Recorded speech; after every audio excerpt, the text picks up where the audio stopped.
Hello everyone, my name is Jennifer and welcome to Best Kept Plans. Today's video is going to be a budget with me for the paycheck that I'll be receiving on October 27th, 2022 using the printable version of the Budget by Paycheck workbook from the Budget Mom.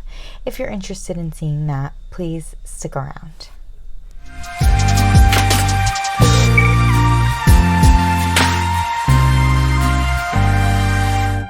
So I thought we'd start this budget with me zoomed into the paycheck budget tracker for the paycheck I'm receiving on October 27th. There is a couple of unique or different things with this paycheck, but as usual we are going to start out in the income section. I budget my income for my full-time job to be $3,000, which is what I have here. For this paycheck we are using it to pay bills that are due in November, and that's going to be my rent and my Spotify, but I do also have to pull out some cash from my paycheck for one of the 2022 savings challenges from the Budget Mom, and I am donating $100 each month this year to a charity, and so I did put that donation in here. You can go to the community tab on my channel. I will be posting about what charities I want to try to donate to this month, and I will have a poll. That way you could vote on the charity that you would like that donation to go towards. So between my bills and the challenges and donation, everything in my budgeted column adds up to $785. And if I subtract that from the $3,000 I'm budgeting my income to be, I'm left with $2,215. And that's what I'm going to bring down to the envelope section of the paycheck budget tracker, which is also the variable expense section. So things that you do need to budget for, things that you're going to spend money on, but you don't have a set amount. For me, those are groceries, eating out, gas, and miscellaneous expenses. Now, I never change my variable expense categories. I never change the budgeted amounts for them. I've found that these work really well for me. The budgeted amounts work really well for me, so I just stick with them. For me, I budget $200 for groceries, $75 for eating out, $75 for gas, and $150 for miscellaneous. And again, of course, this is for a pay period, which for me is 2 weeks. If I add that all up together, it does equal $500. And if I subtract that from the $2,215 I was left with after paying my bills, I do have $1,715, which is what I'm bringing up to the sinking fund section.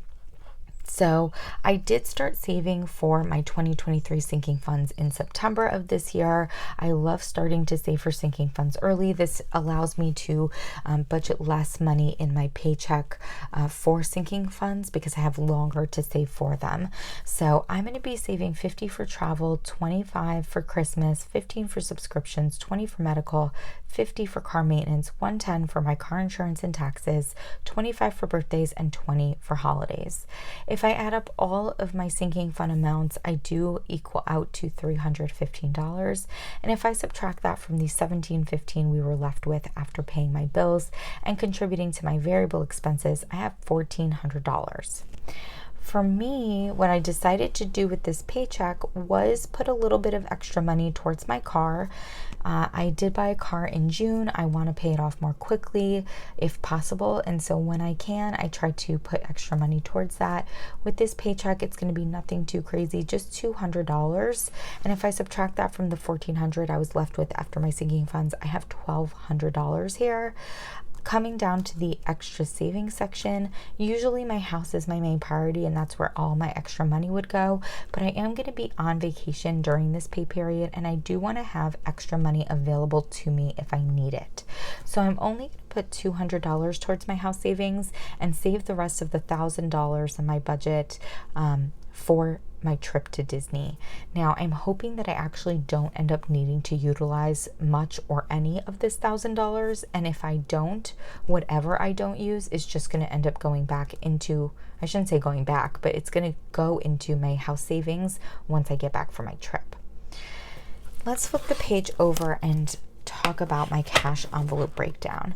So This just allows me to figure out what bill denominations I need when I go to the bank to withdraw cash. I do fill my variable expense envelopes, my sinking funds, and of course, if I have a savings challenge or something that I have to contribute to. As you can see, I do have some amounts written in here, and that's because I have a bunch of different savings challenges happening, and I can't pull all of that cash from one envelope. I usually always pull my challenges from my miscellaneous envelope, but what I need to save is actually more than what's in that envelope, so I need to split things up. And I suspect that I'm probably going to have to split things up for the rest of the year because my amounts are getting so large with regards to my 52-week challenge. So for my denominations, when it comes to eating out and gas, I'm doing my usual 50, 20, and $5 bill. I did change things up for my miscellaneous category, so I'll be pulling 100, 2 20s, a 5 and 5 singles. With my sinking funds, I always pull the largest denominations possible, and then I went with that as well for my 2022 savings challenge. I need to withdraw $74 for that, and I'm going to do that in a 50, a 20, and 4 singles. So when I go to the bank on the day that I get paid, I will be withdrawing $689 from my checking account to put into my envelopes, and you all will see that when I post my cash envelope stuffing on Saturday. This was a very quick budget with me, but hopefully it wasn't confusing. If you do have any questions about the way that I budget, please don't hesitate to put questions down below. And as always, everyone, please be safe. Bye-bye.